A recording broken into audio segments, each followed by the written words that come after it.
हाँ जी, आत्ममंथन में आपका स्वागत है। अब मैं आपके लिए मूलांक 3 वालों के लिए रीडिंग लेकर आई हूँ कि ये वीक आप लोगों के लिए कैसा रहने वाला है।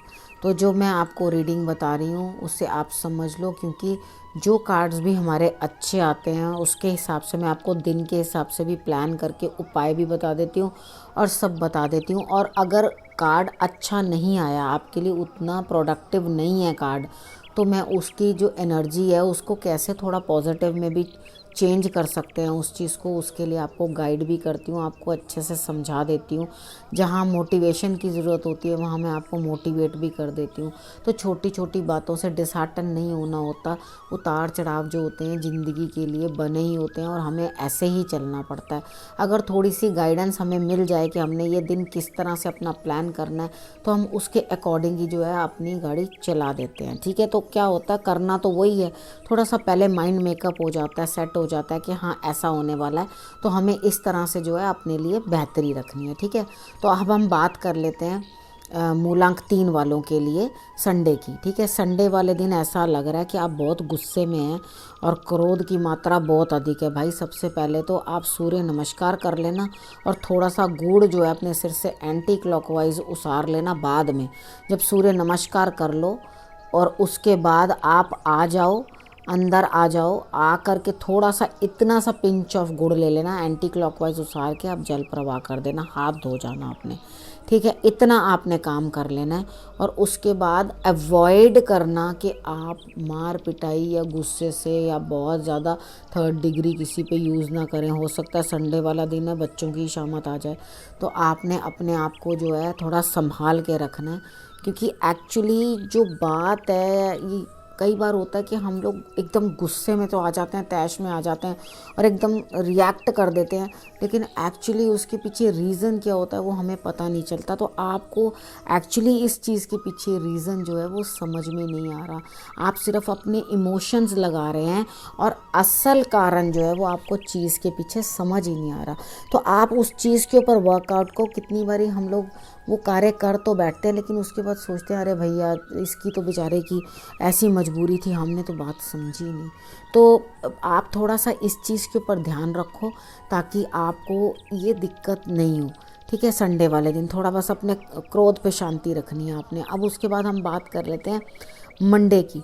मंडे वाले दिन आपके पास कुछ काम का या कुछ मौका आ रहा है, लेकिन आप क्या करोगे, इतनी काम की व्यस्तता होगी कि आपको यही नहीं पता चलेगा कि ये जो चीज़ मेरे सामने आई है वो एक्चुअली अपॉर्चुनिटी थी और वो मेरे हाथ से निकल गई। मौका आएगा और वो आपके हाथ से जो है वो निकल जाएगा।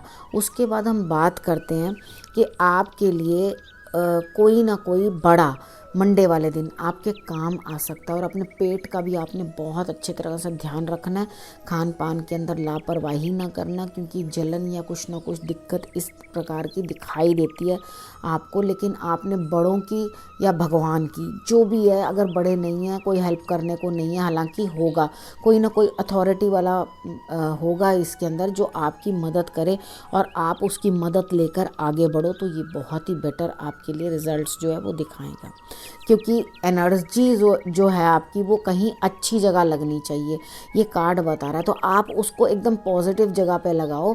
और अगर मेडिटेशन भी कर रहे हो तो अपनी एनर्जी को या अपने चक्रों को जो है आप एक्टिवेट करने की कोशिश करो, ताकि आपको जो है शांति मिले और अपने मेडिटेशन में और बाकी चीज़ों के अंदर राइज प्राप्त हो। ठीक है, उसके बाद हम बात कर लेते हैं ट्यूसडे की। अब ट्यूसडे वाले दिन जो है आप किसी चीज़ के लिए सोचोगे कि इसमें कुछ नहीं रखा, और वहाँ से आप टर्न होने की कोशिश करोगे कि नहीं नहीं मुझे ये काम नहीं करना, मैं इस काम में नहीं। लेकिन कोई ना कोई जो है आपके सामने आएगा, 3rd पर्सन आएगा जो आपकी जीवन के अंदर इस नकारात्मक ऊर्जा के ऊपर जो है एकदम तारे बिखेर के चला जाएगा, खुशियाँ बिखेर के चला जाएगा। वो आपके पास इस रीज़न से आएगा कि आपके अंदर कुछ पॉजिटिविटी भर सके या आपको कुछ ना कुछ दे सके। तो मुझे ऐसा लगता है कि वो चीज़ जाने का आपको दुख नहीं होना चाहिए, क्योंकि शायद वो उतनी प्रोडक्टिव थी नहीं आपके लिए चीज़, और कुछ ना कुछ नया आपके लिए जो है आ रहा है खुशी मनाने के लिए। आपके इमोशंस खुश होंगे कि इस चीज़ को छोड़ने के बाद कि शायद कुछ अच्छी चीज़ नहीं थी वो। उसके बाद वेडनेसडे को आपको बॉसेस से, बड़ों से कुछ ना कुछ बेनिफिट मिलता हुआ दिखाई देता है, और उसके बाद आपको राइज़ भी दिखाई दे रहा है, मतलब कि प्रमोशन हो सकती है और आपको तरक्की मिल सकती है, आपका जो भी काम है। अब कितनी बारी आप लोग मेरे से पूछ लेते हैं कि अगर मैं वर्किंग नहीं हूँ तो, मैं ऐसे नहीं हूँ तो उसके अंदर आपके अपने कार्य क्षेत्र में आपको तरक्की मिलती है। आप जो भी कार्य करते हैं उसके अंदर ही आपको जो है प्रोग्रेस मिलती हुई दिखाई देती है, आप उसके हिसाब से चलोगे, ठीक है। अब हम बात कर लेते हैं थर्सडे की। तो थर्सडे वाले दिन जो है वो आपके लिए घर पे ही रहना है, आपने कुछ काम करना नहीं है। तो जो भी कुछ काम करना चाहते हो आप घर के अंदर से ही करोगे और आप बाहर नहीं जाओगे, और उस दिन के डिसीशंस मोस्टली भगवान पे छोड़ दोगे तो रिज़ल्ट बहुत अच्छा आएगा आपको। आपका हर कार्य जो है घर बैठे बैठे पूर्ण होगा, ईश्वर पे भरोसा रखें। तो मैं इसमें ज़्यादा कोई प्रेडिक्शन नहीं करूँगी। जहाँ ईश्वर कह देते हैं कि मुझ पे भरोसा रखो, तो उसके बाद प्रेडिक्शन देना अजीब सा लगता है कि उनसे बड़ा कोई नहीं है, वो आपके लिए जो भी कर रहे हैं बेहतर ही कर रहे हैं, ठीक है। तो अब हम इस चीज़ को जो है छोड़ते हैं और आगे की तरफ बढ़ते हैं। आपने फ्राइडे को क्या करना है, फ्राइडे को आपको अंतर से कुछ ना कुछ, जब ईश्वर ने कहा है मैं कर रहा हूँ, तो आपको कुछ ना कुछ सोच समझ बुद्धि वो दे रहे हैं कि आप चीज़ों को समझो।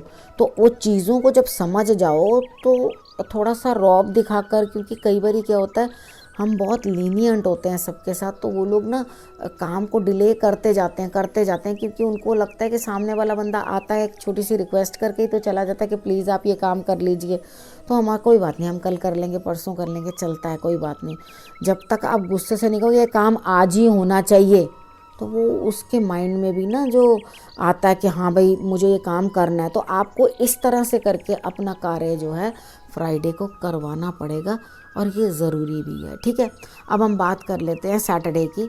तो सैटरडे वाले दिन आपके लिए कुछ ना कुछ थोड़ी प्रॉब्लम सी दिखा रहा है, लेकिन पता क्या है, ये प्रॉब्लम जो आपके लिए आ रही है तो ये ऐसा नहीं होता। ईश्वर कभी कभी हमें झटक जाते हैं, एकदम जब ज़ोर से झटका आता है तो हमें यूँ महसूस होता है कि हाँ हमें ये कार्य नहीं करना है, या हमें ये चीज़ें समझनी है, ठीक है, हमें इस चीज़ के अंदर आगे नहीं बढ़ना।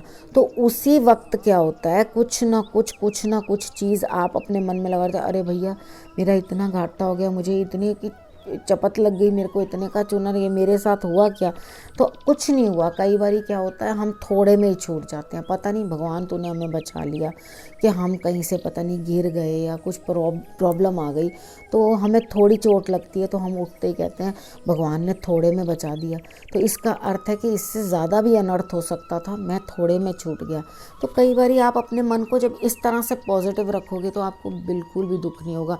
लेकिन हाँ, सैटरडे वाले दिन कुछ जोर का झटका लगने वाला है, थोड़ा सा अपने मान सम्मान का भी ध्यान रखना, और आपको कुछ कुर्बानी करनी पड़े, ये भी ना हो कि आपको अपने मन की कुर्बानी करनी पड़े। तो सुबह के दिन से ही भगवान जी को कह देना, अपनी कोई भी फेवरेट चीज़ सैटरडे वाले दिन ये कह देना मैं ये वाली नहीं खा रहा, तो मैंने अपनी ये वाली चीज़ कुर्बान की, तो ना मैं आज नहीं खा रहा। तो जिसका बहुत मन करे ना वही उस दिन मत खाना। तो उसके बाद कई बार ये होता है कि हमारा बड़ा ही मन करता है कि चलो जी हम ये मिठाई खाएं या कुछ खाएं, तो आपने करना है मैंने यही नहीं खानी, ठीक है, वो ही नहीं खाना, उस दिन वो चीज़ का त्याग कर दो। तो आप देखोगे कि आपके रिज़ल्ट्स जो हैं उतने बुरे नहीं आते, भगवान भी समेट लेते हैं, क्योंकि आपको तो बता ही दिया गया कि आपने क्या करना है, ठीक है। अब इस चीज़ को, इस प्रेडिक्शन को मैं यहीं समाप्त करती हूँ, और नई प्रेडिक्शन के साथ अगले हफ्ते आपसे फिर से मिलूँगी। तब तक के लिए नमस्कार।